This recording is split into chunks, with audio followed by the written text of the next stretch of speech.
much. Hit the share button. Hit the share button right now. Put this in a social media group, a Facebook group. Text the link to somebody if you're watching on YouTube. I appreciate y'all. We're going to kick it on the FM. We're going to be talking about the heart. It's February. It's the month of love. It's the month of love. The month of love, baby. Good morning. This is KHEA Radio, 99.5 FM. It's 9:08 on a Tuesday. I have Dr. Aaron Chapa on a beautiful, crisp, cool, calm, collected February morning. It's the 2nd. Dude, you just stole all my adjectives. I did. I have some more. I'm so excited. Bring me some more. It's a VIP. What is Vim, that? bigger, and VIP Vim, kind of bigger, a day. VIP. It's Yes. a day that if you need a little spunk, you can tune in to KHEA Radio, Living Well Clinical Nutrition Center, talking about the amazing, your heart, the amazing heart, this thing of vessels, arteries, veins, capillaries, driving nutrition through pressure and valvular expansion and closure, making that beautiful sound that you can't ever hear. Lub, dub.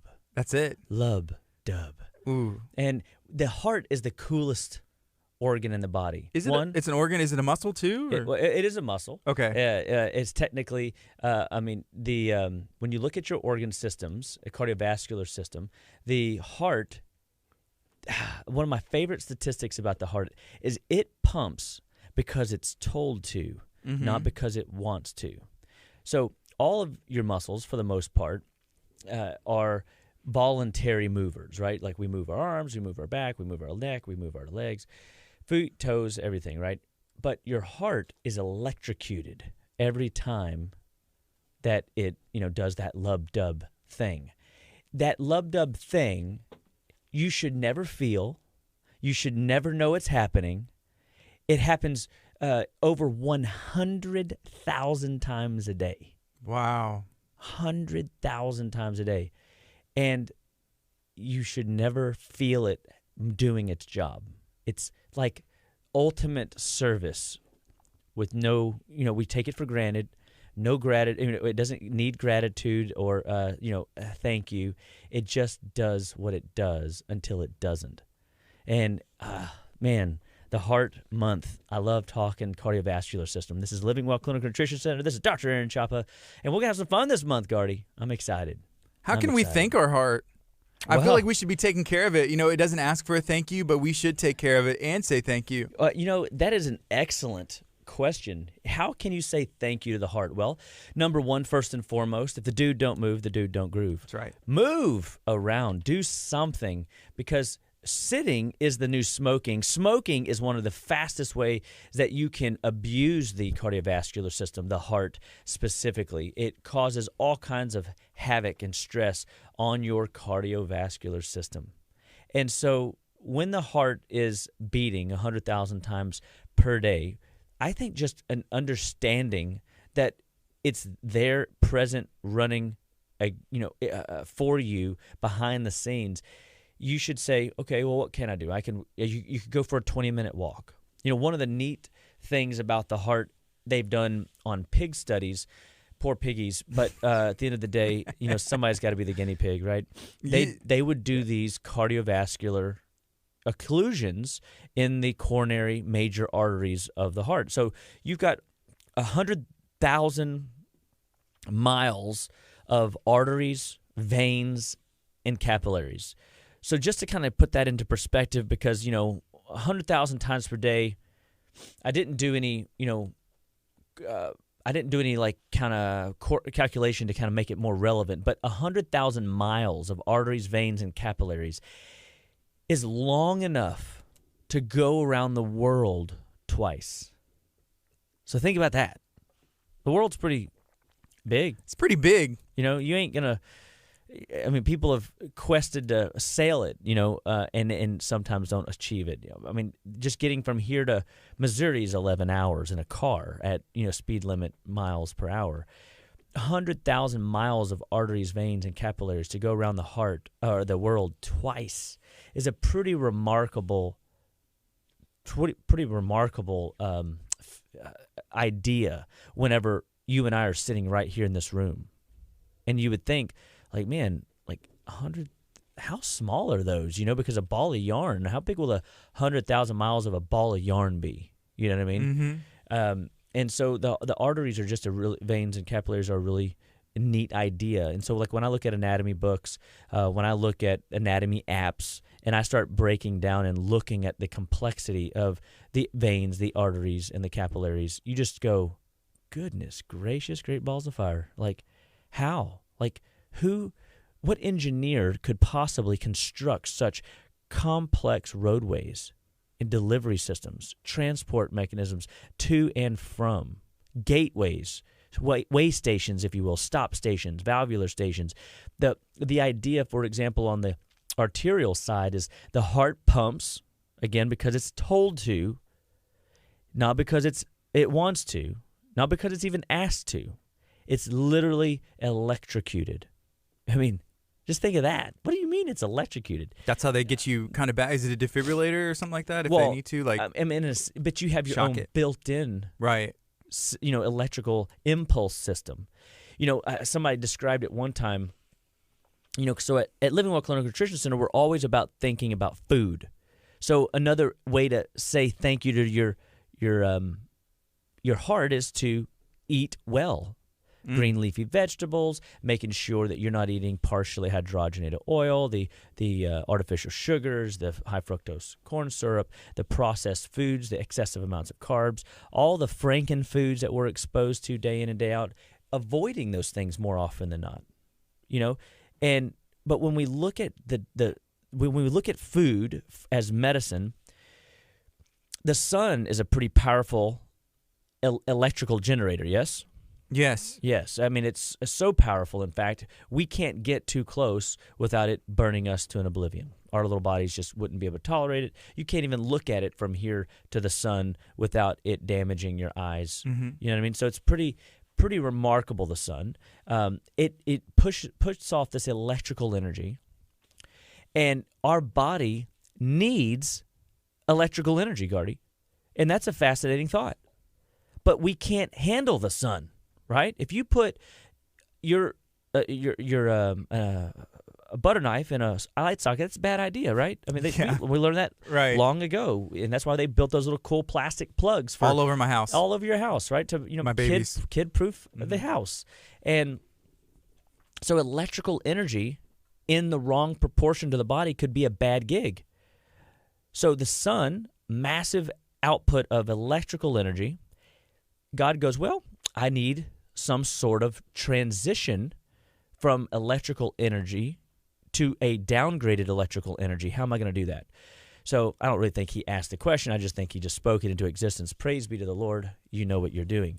But all this electrical energy comes from the sun, hits the earth. It goes into these cool little things called plants. And these plants go through this cool process called photosynthesis, and they convert that electrical energy into biochemical energy. Interesting, right? Mm-hmm. Now you can see where I'm going with this, that food is medicine. So now we take this biochemical energy, we consume it into our bodies.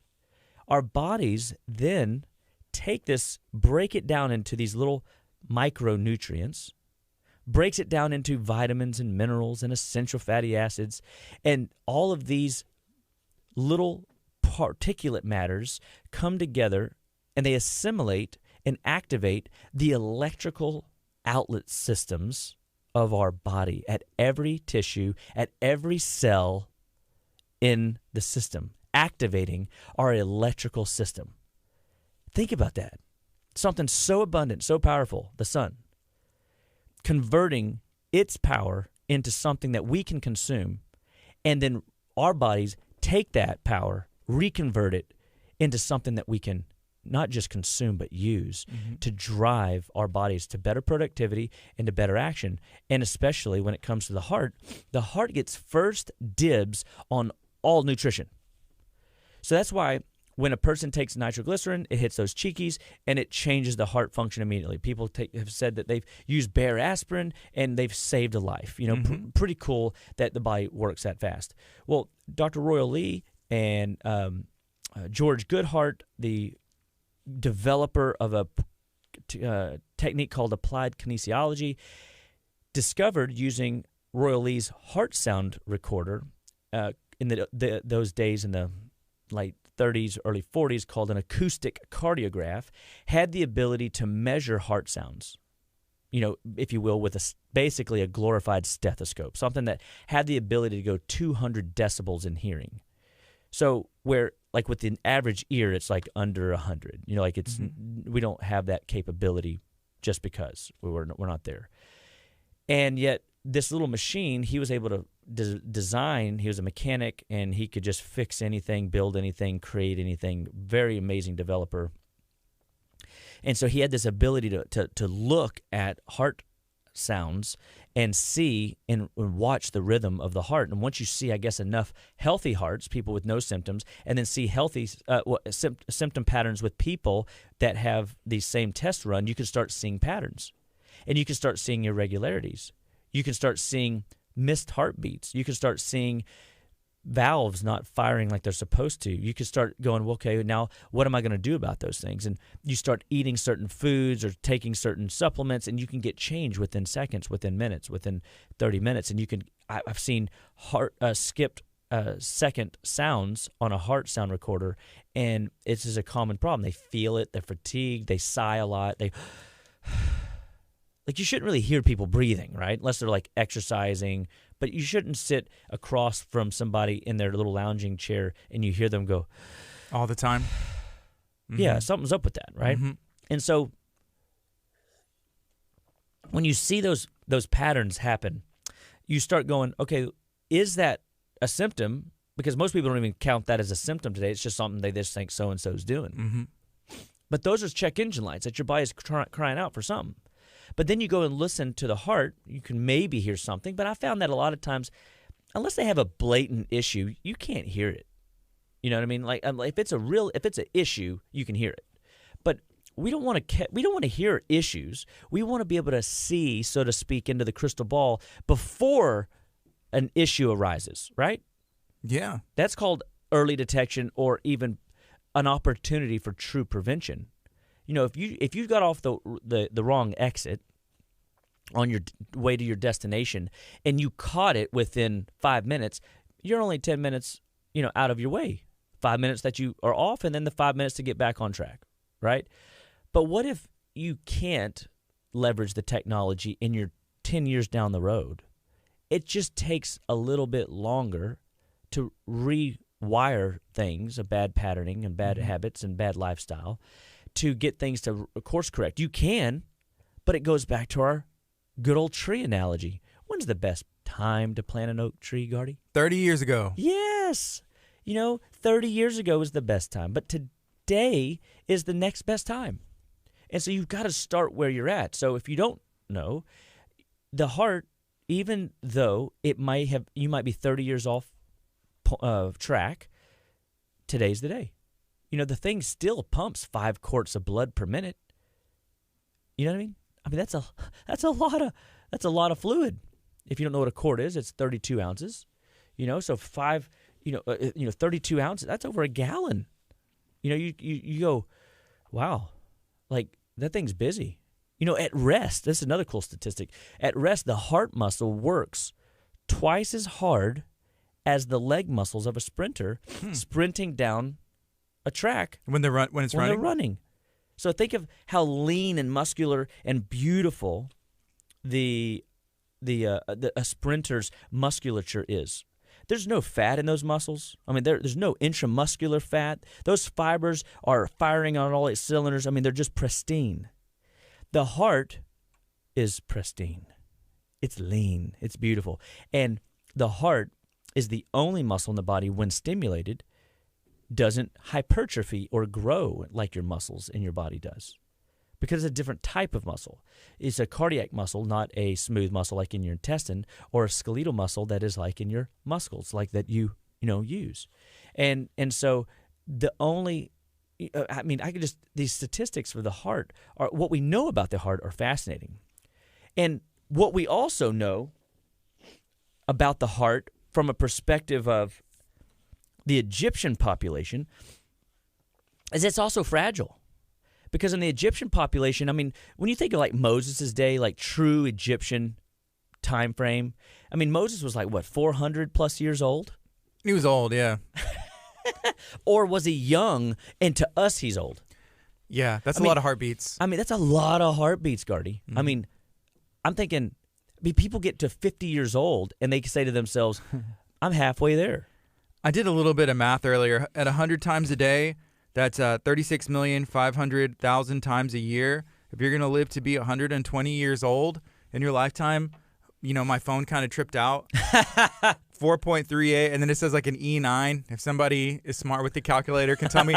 I assume that means like 9 zeros or something. I don't. It's a lot. So that's at 120 years old. So imagine Moses at 400 plus years old. How many heartbeats are we talking? It's pretty legit. I'm not gonna ask my phone. I mean, and that's the thing, right? Is like, okay, there's something to that, and I mean that is documented history. Like, people lived hundreds and hundreds and hundreds of years. But then all of a sudden, when you just go back, a few hundred years, you start looking at the Egyptian population, and all of a sudden, these maybe even further back, I might be wrong on my actual timeline, but a lot of the Egyptian population started finding that they were dying at 40 and 50 and 60, 80, And most of the time it was between 40s and 50s. And then maybe that's because, people were trying to kill them, trying to get to power. I don't know. But they also did this really neat thing called mummification. And a part of it was for ritualistic spiritual issues, trying to, make sure they were rich in the afterlife and da-da-da. They didn't lose their royal status. I suspect, I mean, if I didn't know the one true God, if I didn't know that the only path was through Jesus Christ, I guess I would try to live forever somehow, right. some way too. You can't blame them for that. I mean, we kind of are all wanting to live forever too. It's just those of us that know Christ already know when we leave this earth, so it's just a transition state, and into eternity. But they mummified themselves for two reasons: for the spiritual and the afterlife as one, and two, because they were trying to preserve their bodies enough that when technology evolved, maybe somebody could figure out why they were dying so young, because they recognized that something wasn't right. Something changed. But you have to think, what really grows in the desert? Cactus. Yeah. And, and dirt. Cactus and dirt and very little, right? Yeah. Very little. I know chaparral grows in the desert, a desert hardy plant, and very strong herb. Great for fighting infection. We use chaparral quite a bit, actually, in the office. And when we got a stubborn infectious case that we can't seem to break loose, toothaches, root canal type pains, or just strep or staph type stuff, we've seen the support of really complex, desert hardy plants that are hardy in nature be very effective in activating hardy in nature in your body to rise up a defense that can ward off or stave off a attack from a bacterial pathogen that's lingering in the shadows that just won't go away. But they wanted people to be able to dissect them and figure out why their bodies were breaking down so early. And they lived in the desert. If you read even as far back as Joseph in the Bible being Pharaoh's second right-hand man, he raised this stuff called wheat. He stored it up. And he stored it up because there was nothing that was growing during those famine years. There's probably not a lot that grows in the desert anyway. And then you add the famine. Yeah, right. And so he was storing wheat up because it never goes bad until you crack it. And then within 6 hours, wheat goes bad. So that stuff that you're eating on the shelf at the store that they call bread, that has a shelf life of months, you should question. You know what I mean? Like, there's something wrong with that. It should go bad within 6 hours, not 6 months or 6 weeks. And so they started finding out that the foods that they were eating, because they ate such a grain-rich diet, was the very thing that was causing their cardiovascular illnesses. And so the Egyptians did us a favor by the mummification process, because we were able to see they were having cholesterol plaques. They were having irritations in the arterial lining. They were seeing the arterial linings getting narrower in areas along the key pathways, roadways that needed to be wide open for a healthy level of delivery. And the heart is just that system that you take for granted. And to your point, we need to be more mindful of, so that when we're eating our food, and if you're eating fried food 2 or 3 times a week, that can clog your system up 6 months, easy. Like, I'm probably being conservative. When I mean clog your system up, clogging up the bowel, clogging up the liver, clogging up the lymph, putting stress on your blood pressure, and creating irritation on the arterial lining due to the enhancement of volume and blood pressures. That creates this irritation inside those endothelial lining. That lining then has to lay down Band-Aids of cholesterol to try to repair, and then we blame cholesterol for causing heart disease. Oh, what do you mean? Wait, or high blood pressure for causing, the heart attack. The body's only doing what it needs to do. If there is a massive blockade in the way, and it has to get blood to your tootsies, if it has to get blood to your brain, it's going to increase blood pressure to increase that push to get those nutrients that the toes needs and your brain needs and everywhere in between needs fast. So that blood pressure, though, creates a backlog, expansion, if you will, of those arterial liners, and those arterial liners get inflamed. So it's not that your blood pressure is your problem. It's not that your cholesterol is the problem. It's that the blood pressure is up because it's trying to fix something, a problem, a blockade. Something's in the way. Mm-hmm. Well, what if that is because you, for the last, 16 years or 27 years or 50-plus years have been eating fried food every week on Mondays and Thursdays? Because the average American eats the same 11 meals over and over again. And they don't realize that they're gravitating to the same 11 meals over and over again.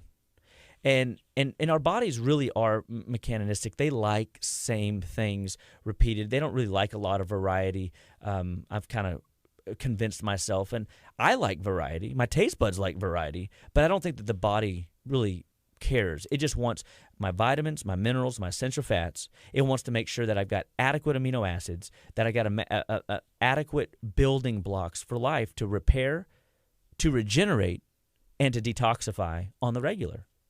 And every time I turn around and listen to a patient's story and I hear the case unfold, and when Jennifer and Molly and Dr. Amber and I sit down as a little powwow in a group and we're talking cases, we listen to each other tell these stories, and we start hearing, there's where nutritional deficiency is, there's where nutritional deficiency is, there's where nutritional deficiency is.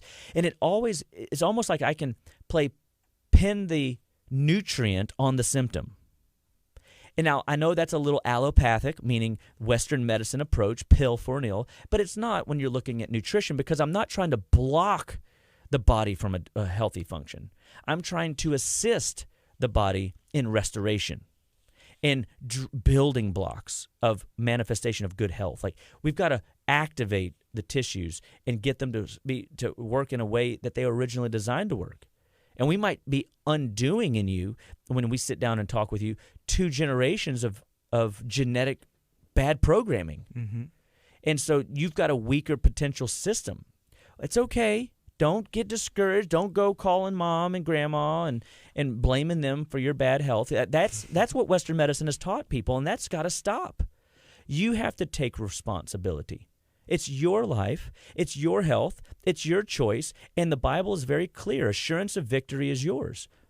So, I like to take the Bible verses, and I know I probably shouldn't put new words in, but I do, and maybe, God will convict me of that if I do it wrong. I'm thankful when he does, or somebody that knows more about the Bible maybe can correct me. But I will take verses like what I call the assurance of victory passage, 1 Corinthians 10:13, no temptation has overtaken you except such as common to man, which means that we're all going to be tempted.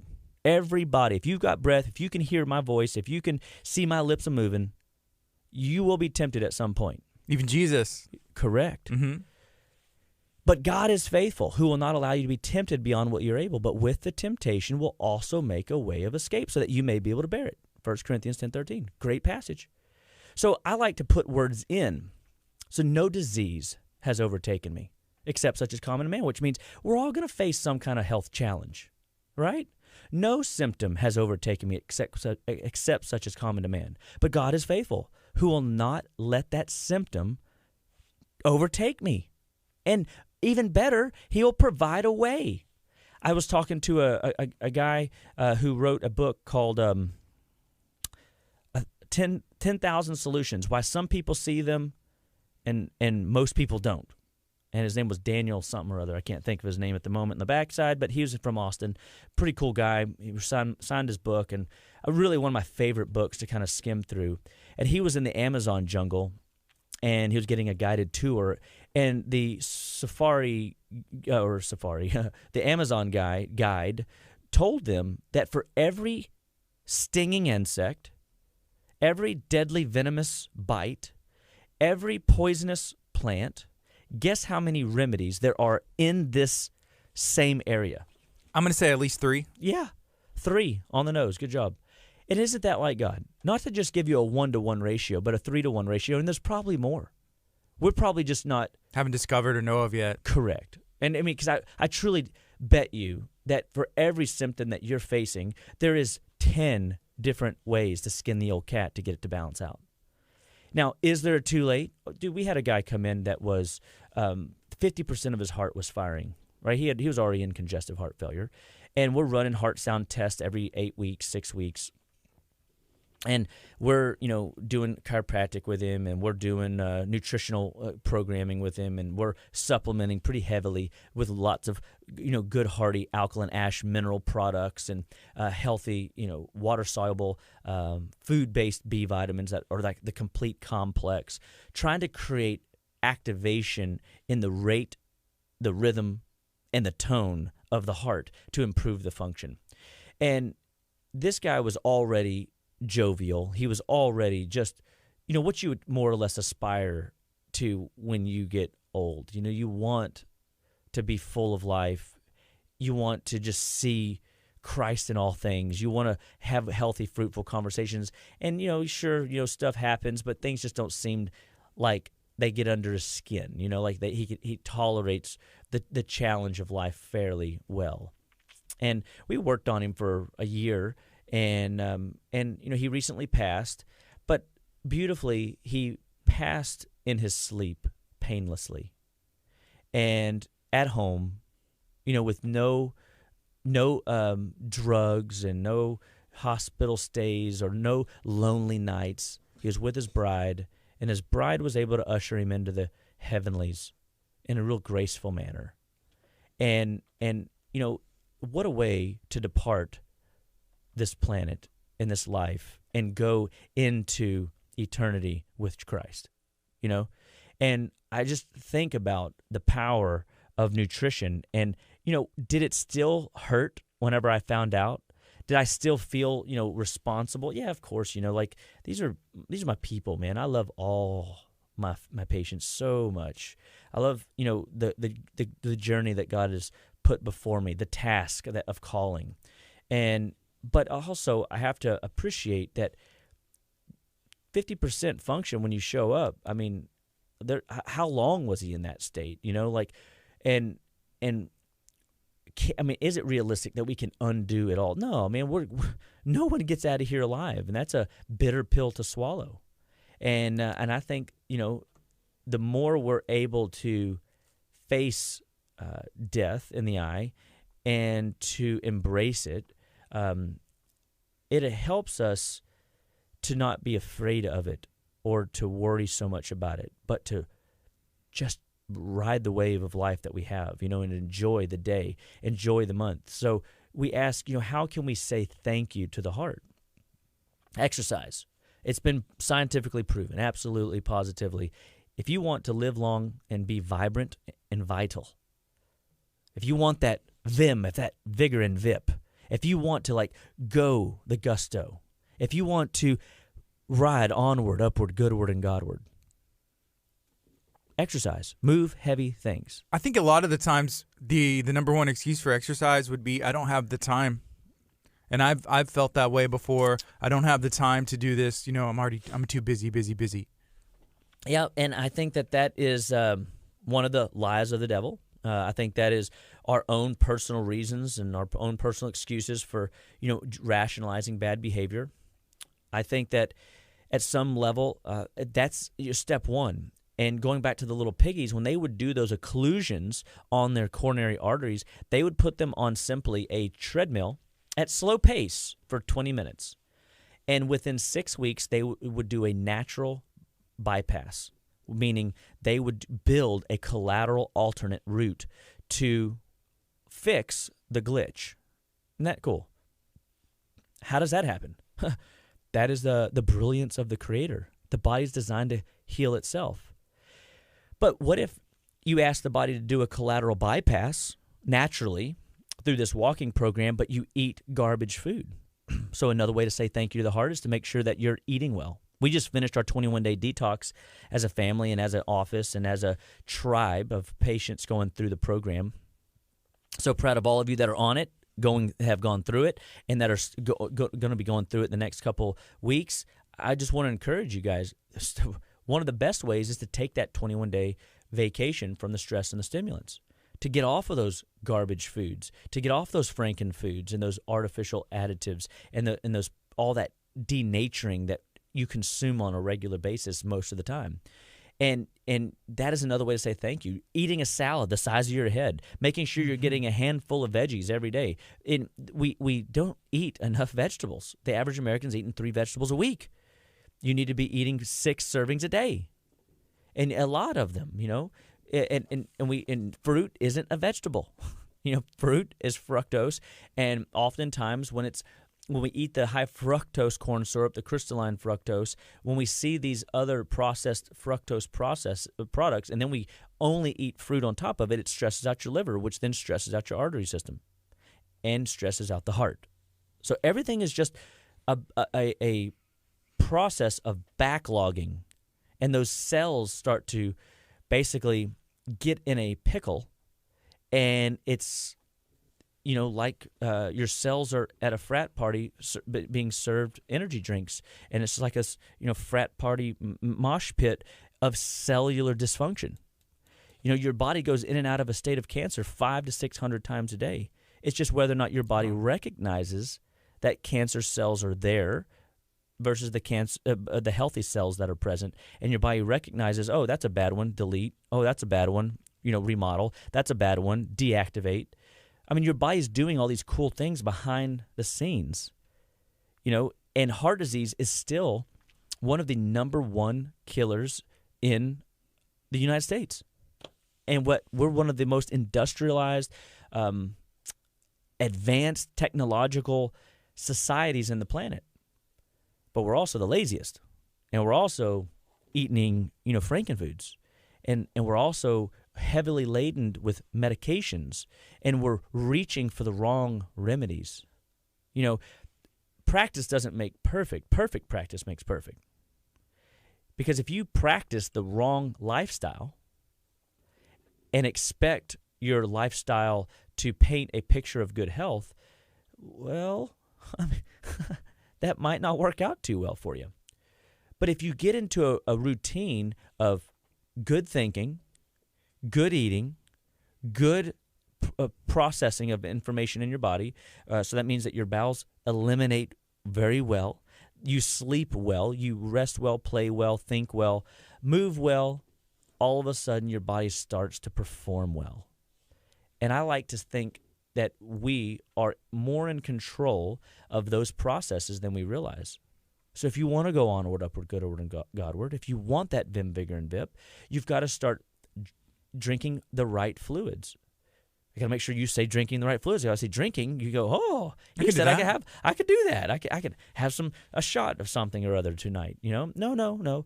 Do you really need that? I've always made a deal with myself that I would never have a glass of alcohol if I was stressed. Like I didn't want ever it to be something I unwound with, because I felt like that might be a foothold into the realm of well, today's stressful, and then all of a sudden I had 5 stressful days in a row, Then I heard somebody say, you should never have an alcoholic beverage more than 2 days a week, and you should never have back-to-back days. And I was like, okay, that's acceptable because, most people do what on Friday night, Saturday night? They go out and do stuff like that. And that stresses out their body. Then they're stressed out during the week because they didn't get good sleep, because your body has been scientifically proven does not sleep well when you drop 2 fingers of scotch in as a nightcap. Doesn't serve you well. So again, how do you say thank you to your body? Stop doing things that cause it dysfunction. If you're not sleeping well, you cannot perform well. It will catch up to you. You cannot outrun a bad diet. You can outrun bad sleep, because that detoxification restoration process never unfolds, and all of a sudden your body starts to take an unhealthy exit towards bad health. And then those symptoms start cropping up, and you, just desperate for an answer, are willing to take the pill for an ill model that is being thrown at you because grandma's home remedies never were passed down to you. It's just like if you grew up in a bilingual home and your bilingual parents did not teach you the bilingual. You didn't learn that second language because, oh, well, we're never going to need it. Or, oh, well, you don't need that because it makes you inferior. And all the reality, no, it makes you superior to know multiple ways of communication. So if I'm on a group with some clinicians coming together, and it's really fascinating to listen to the dialogue. And I was reading this book the other day about cleansing your tissues through proper bowel management by Bernard Jensen. And everybody knows I love talking about the bowels, and I bring it into all conversation because, man, at the end of the day, one of the things in the first 5 pages, he said, when you called grandma in the 1940s and said you had an illness of any kind, she said, do a coffee enema or do an water enema. And the enemas, people go, huh? There's like, did you just cuss at me? You know what I mean? Like it's taboo conversation. Nobody wants to think of that. And but why would she say that? Because something is clogged up.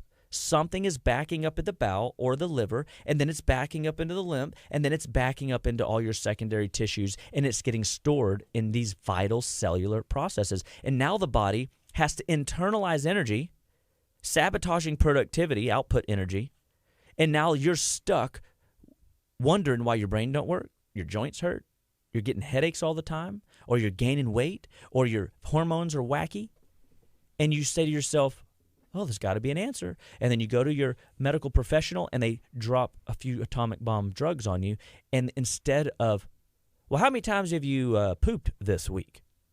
I've read in the book, and I heard a conversation yesterday just for validation, written in 1950-ish, this book, and it was not uncommon in those days for a medical practitioner to say, 18 days is okay to not poop. No. And then I just heard yesterday, a patient that was doing our Zerona laser hadn't had a bowel movement in 18 days, and they were told it was normal for them. Well, guys, you've got to realize that if the bowels don't move, you don't groove physiologically at the cell level. The challenge is you can't tell that stuff is not, it's hard to know that your sinus congestion that you have this morning is because of something you ate 2 days ago. It's hard science because you haven't been the private eye detective, the sleuth, if you will, that investigates that what you eat causes pretty much everything that you feel. It sets you up for catching bugs. It sets you up for aging in the accelerated lane. Who wants to accelerate the aging process? No one. Everybody wants to gracefully age and feel the energy all the days of their life. And we teach people how to live better, be better, and stay better one bite at a time at Living Well Clinical Nutrition Center. That's what all the clinicians are trained to do, is to listen to the story, to see where we can make 1 degree of change and start moving you down a different path, a resetting of the cell, so that you're not stuck on the shallows where you're going to get beat up and get holes in your boat and sink that thing, but back out into the deep waters where you can adventure the ways of the world. And this is what the heart's job is for us, is to navigate the ways of the world with a deep confidence that you're not going to get stranded at sea, in some sort of metabolic attack on the heart, or some sort of blockade that prevents nutrition and resources to get to where it needs to go, so that you don't develop something in a time of your life when you're needed most. Because that's what happened to me. When I was 19, prime time of life, young man coming into a place where he starts to realize that mom and dad aren't, crazy, and that they actually do know some stuff, and figured out that, probably should start incorporating a little bit of dad's wisdoms that he taught me over the years, and boom, gone. Just out of the nowhere, just died on me. And what if these practices were robbed of him and his upline not because maybe his grandparents didn't know better, but because they thought, well, technology, these cool new fandango things called doctors came in and started having these new fandango things called drugs, and these new drugs are saving the world. They're helping us live longer. I even had a conversation while I was as an intern in college, almost 16, I don't know, a long time ago, and years ago, and he says, yeah, but people are statistically living longer. Okay, but is their productivity in check? Is their vim, vigor, and vip in check? Do they have the mindset they want? Do they have the memory they want? Or are they just sitting there taking up space? Yeah, we might be increasing longevity, but do we have the vitality, and can we attain it? That's where we've got to make sure we get it all running and working in our favor, so that we're able to be fully functional in spirit, mind, and body, and not alone in, a hospital or a retirement, facility where our family members can't come and visit us because of unforeseen things like 2020. You know what I mean? Because that changed the dynamics of visitation rights across the globe. And so now we start looking and experiencing, what can we do to rebuild this thing called the amazing heart? Well, first, we want to get you checked out. Second, we want to hear your story. Third, we want to build you a nutrition plan. Fourth, we want to help you build a deficiency program to make sure that you don't have deficiencies. We got to help you see where your body's breaking down so that we can start moving you in a better direction, so that you feel better, live better, and perform better at every state of your life. Because nobody's talking to the 40 and 50 and 60-year-old on how to take better care of themselves. They're definitely not teaching the 60, 70 and year old population how to take care of themselves, their kids, grandkids, and their aging parents. Not happening. There's nobody talking about that stage of life. That's where we shine, because we have stress management protocols, we've got regeneration protocols, we've got detoxification protocols in order to maximize the living experience. You hear these scriptures. I had the opportunity, and I'm grateful. I grew up in church and have been hearing, messages and scriptures all my life. And one that you hear is where it says, lay up an inheritance for your children and your children's children. And anytime you talk about this health and nutrition and the journey, sometimes those things come back to me, and it's just like you talk about the genetics of passing down. We always think of money, you think, and that'd be great. I want to be able to give my kids and their kids anything and everything they need, so they don't have to worry about whatever, and obviously teach them to work hard, but then also giving them the genetics passed down and the knowledge of health and nutrition and how to live a better life, and not always leaning on drugs and surgery. That's not the first answer. It shouldn't be. It should not be. Mm-hmm. Maybe the first answer should be, get out the enema bucket.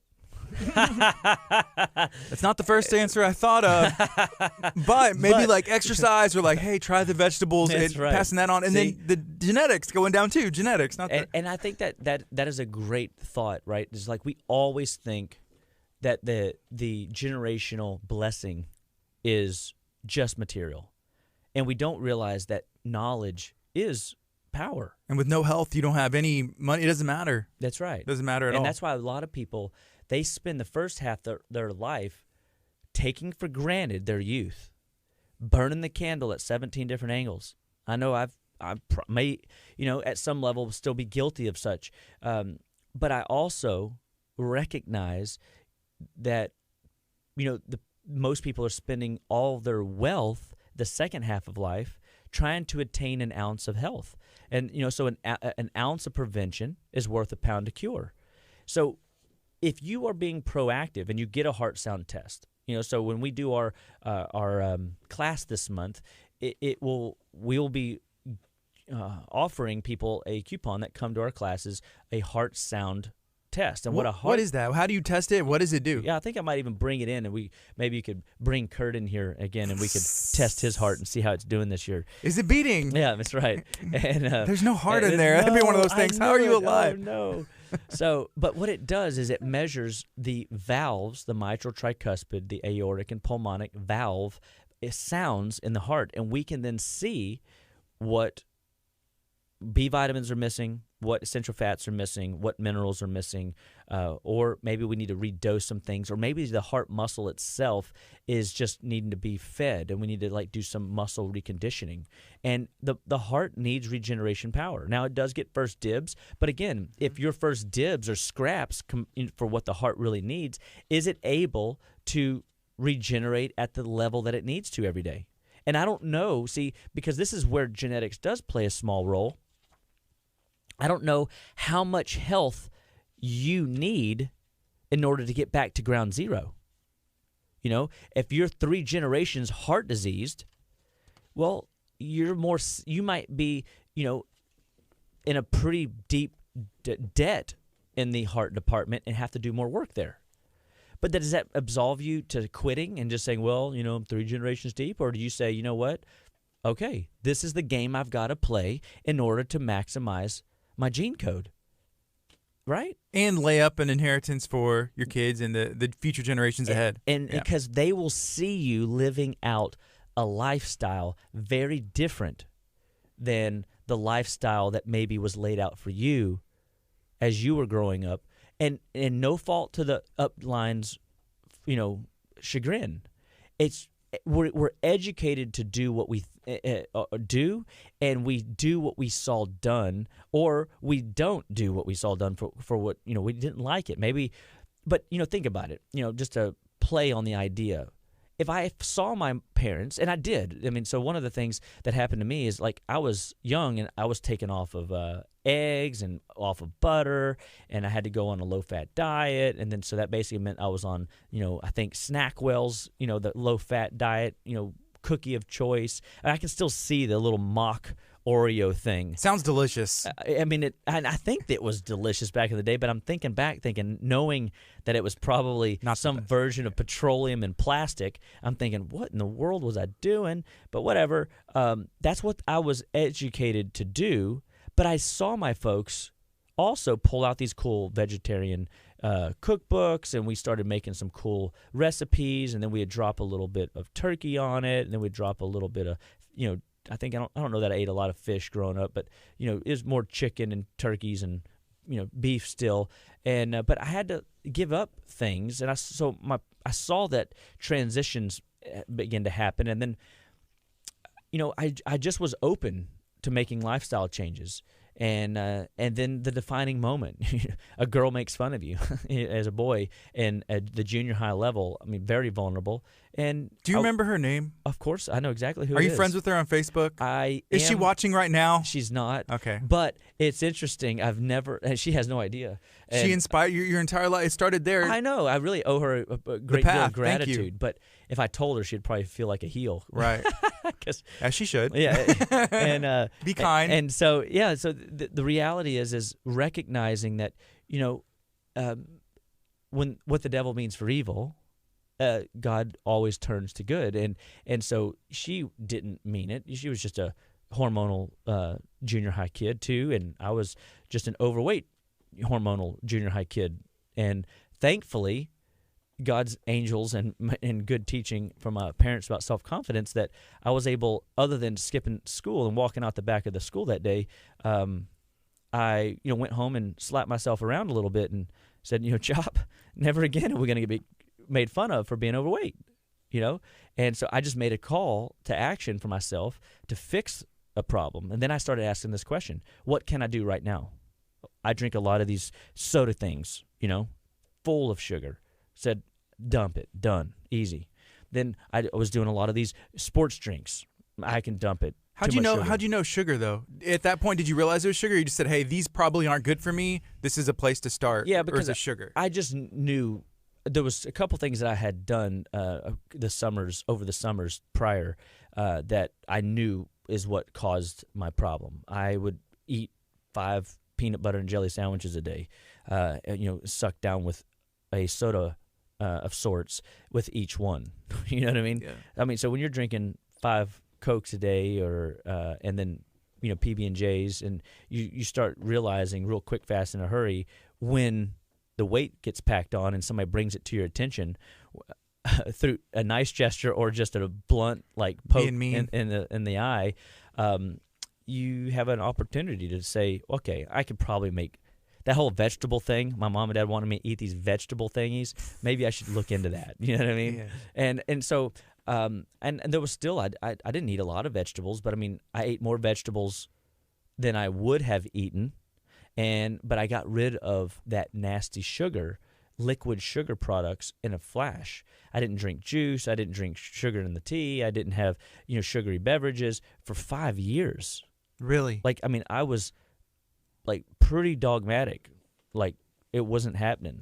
This is in junior high. Yeah. Yeah. And so I think that a lot of those are my start days. Those are my formative years of being okay walking past the donut today.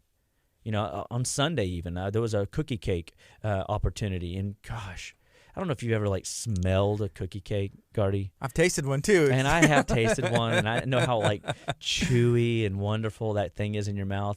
And I'm just thinking to myself, I'm even still sort of kind of regretting that I didn't have a bite. But I'm thinking to myself, I just know that I wouldn't have felt super great this week. And I just don't have time to feel junky. Too busy. And I need to be better than busy. I got to be productive. Make every moment count, And so I've just kind of come to a place where I would rather wear this body out through healthy levels of productivity and adventure and maximizing the growth curve and showing my next generation, showing my bride, showing my family, extended and beyond, the ways of living and what it does take to go the distance. Because if I truly want to be 125, fully functional in spirit, mind, and body, I got to be willing to do things that allow me to potentially maximize that experience. Now, God might call me home beforehand, and I guess, people will say, see, it didn't work for you. Well, it's okay. I'm in heaven now, so I got it better than you do at the moment. But at the end of the day, what if, God says, well done, for seeing that and then spending your life trying to get people to recognize that they are empowered to make lifestyle choices. They are empowered to learn new ways of living and to experience a generational gift to give on. And maybe, my life's calling is just to wake people up to the idea that it's their life, their health, their choice. That alcohol is really not that good for you and you shouldn't drink it. Maybe that candy bar should be passed up. Maybe that donut on Sunday morning, you should let it go. You know what I mean? And recognize that if you're not detoxing in the 21st century, you're missing a huge healthcare plan. If you're not recognizing that you can regenerate your tissues, even though you've got 3 generations of disease in your life, in your health line, doesn't mean that you're absolved to just sitting in your muck and misery and wondering why you're not healthy. Change. 1 degree is all we ask at Living Well. We don't judge. We don't demand. We're not going to set unrealistic goals. We're going to help you make 1 degree of change, 1 degree of change, 1 degree of change until you get it. And then all of a sudden you'll go 1 degree to 5 degrees, and then 5 degrees to 15 degrees, and then 15 to 40. And then it just exponentially starts to evolve. You start getting these little new skill sets. And it's just a little harder to build the habits whenever you're busy and trying to run around taking care of your finances and taking care of your job and taking care of all the sporting events that we do for our kids, and you're trying to navigate those weird, lifestyle things that we deem important. But, unfortunately, health is one of those things that's important, but it's not urgent. It'll Right. bite you in the butt, but it won't bite you in the butt tomorrow. It just might. Tomorrow might be 45 years down the road, and it bites you in the butt. You know what I mean? Mm-hmm. And with the heart, and we'll talk about this more as the time goes this month, is you just don't want it to give out unexpectedly. And you don't want it to have symptom patterns that could have easily been avoided with some good mineral intake or healthy fish oil intake or good healthy practices of exercise and movement. So as I leave today, I just encourage you to remember, all life starts and stops at the cellular level, and nutrition is the fundamental backbone. And we're going to spend some time this month discussing the heart, getting ready for our class this month, and we'll put it in the text thread on the Facebook thread, and we invite you to be a part of what Living Well Clinical Nutrition Center is doing. So 281-554-8600, give us a call, visit our website, justlivewell.com, and do we have a question? Yeah, I got one that's kind of important. Good. Yeah, go ahead. First, I wanted to say that we had a question, and it was about food. A couple of suggestions for some heart-healthy food. This is from Nicholas, and then someone also asked about pickles, and I told him I'm going to try and ask. So are pickles good for you, heart-healthy even, and what are some options, even like 3 or 4? Yeah. So cucumbers are probably better than the pickles because But pickles the pickles taste better. They definitely do. If you made your own pickles, maybe. But see, we put too much sugar in the pickles, right? So that's what people look for. But at the end of the day, is a pickle better than a Snickers bar? Yeah. So we look at those ideas. From a heart-healthy perspective, it comes right back down to vegetables, making sure that you have healthy fats. Like, believe it or not, good intake of healthy fats like butter, avocado, coconut oil, coconut butter. These are healthy fats that we should be cooking with. We should be consuming on a regular. Those are the saturated fats that are good for us. And now, can you overindulge? Of course, you can overindulge in everything. But what if you aren't getting any of it because they've demonized it and made you think that fat is bad? Fat makes you fat. Fat causes heart disease. Fat causes strokes. And it doesn't. Absolutely does not. Those cells they have a layer of fat around it, and that fatty tissue can be regenerated with healthy fats in our diet. You want to look on labels, and if you see things like thiamine mononitrate, synthetic B vitamins, those stress out your heart. If you see, so like most of your bready products, starches, in the grain department starch, those are going to be stressful on the heart. So when you look at green leafy vegetables that are rich in potassium, those are going to be useful. Asparagus is great for the kidneys, great for blood pressure, great as a diuretic, taking stress off the heart. One of my favorites, raw asparagus. I eat raw asparagus all the time. I actually cut it in little chunks and put it over dishes all the time as an extra texture in my food, and it's delicious. I put spices like onion powder, not garlic salt, onion powder, or garlic salt, but just regular garlic, just garlic powder, onion powder over that. Garlic is huge and amazing food. You could have a clove a day, good for everything, but really great for enhancing blood quality. Blood quality meaning that you're getting better oxygen production, you're getting better nutrient delivery. And then looking at other, your pepper families are really good for the heart, especially your spicy things, because they increase and they improve blood quality again, and they prevent things from storing up. So cayenne pepper, fun spice to kind of work with if your body will let it happen. We use quite a bit of herbs a lot with our heart care programs. Back to food, we're also looking at your I don't know that it's really per se perfect for the heart, but it is a healthy starch alternative. Your spaghetti squashes, your butternut squash, and using your zucchinis and summer squashes as a good side dish.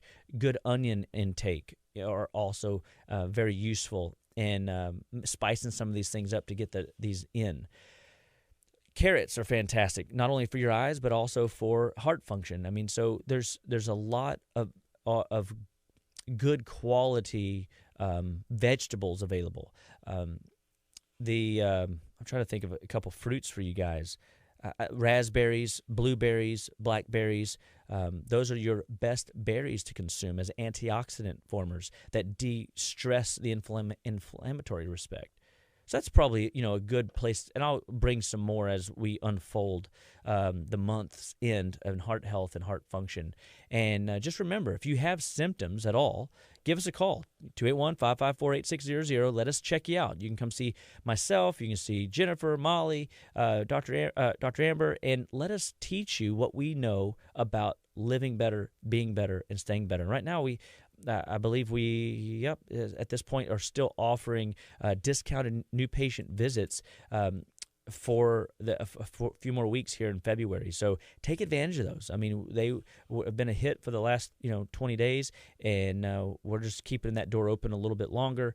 And we're just seeing a great thing, an influx of people wanting to make changes in 2021, and we hope that's you too. So God bless you guys. www.justlivewell.com, and stay tuned to KHEA Radio and Living Well Clinical Nutritionists teaming up to give you better health. Love it. This is KHEA Radio 99.5 FM. All right, Facebook. Hey, we still need a couple more shares. If you're watching, hit the share button right now. Yes. Love you guys. Be blessed.